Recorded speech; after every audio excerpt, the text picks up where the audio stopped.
In the Philippines, a 17-year-old girl who sells scavenged plastic bottles on the street to pay for her mother's cancer medication is about to walk onto the biggest stage in the country, and no one in the audience knows that she has never had a single singing lesson in her entire life.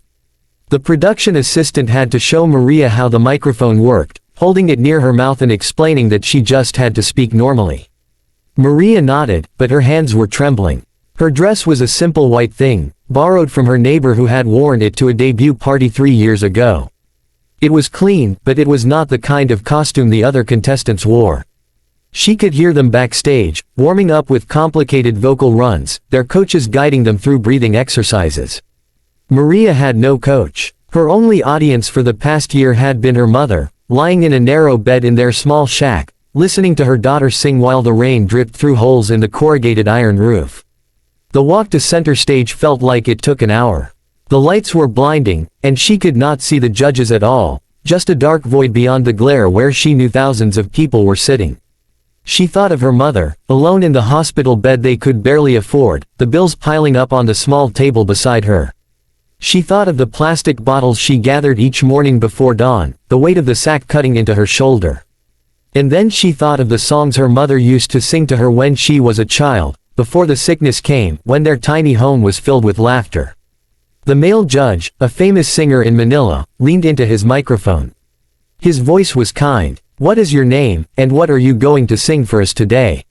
Maria's voice was barely a whisper. "My name is Maria de la Cruz. I will be singing a song my mother taught me. It is called The Prayer." She saw one of the female judges raise her eyebrows slightly. It was a difficult song, a duet originally, requiring power and control.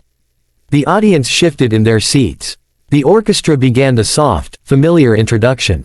And then Maria closed her eyes. When she opened her mouth, the first note was pure and clear, hanging in the enormous theater like a single drop of water in the sunlight. But it was what happened next that made the audience gasp. As she moved into the second line of the song, her voice did something unexpected. It was not just the voice of a girl who sang along to the radio.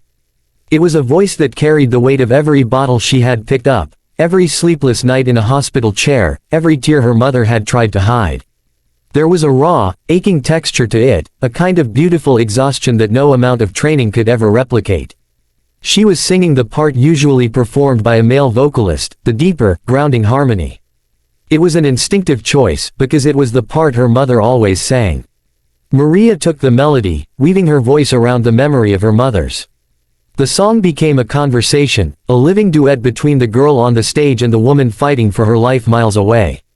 Halfway through the performance, a technical director backstage realized the teleprompter with the lyrics had malfunctioned. Panic flashed through the control room. But Maria did not need it. She was not reading the words. She was living them. As she hit the final, soaring note of the song, holding it with a strength that seemed impossible for someone so small, the silence in the theater was absolute. Then, the audience erupted. They were on their feet, a wave of people crying, cheering, overwhelmed.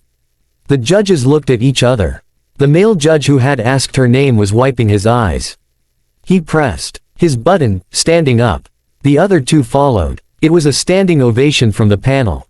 But it was the female judge in the center, a world-renowned pop star, who walked around the table and stepped onto the stage. She approached Maria, who was shaking, tears streaming down her face, unsure of what was happening.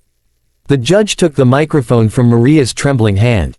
"There is something I need to tell you," the pop star said, her voice thick with emotion. "Last year, I lost my own mother to the same illness that your mother is fighting. When I heard you sing, I heard my own grief. I heard my own love. I heard my own prayer."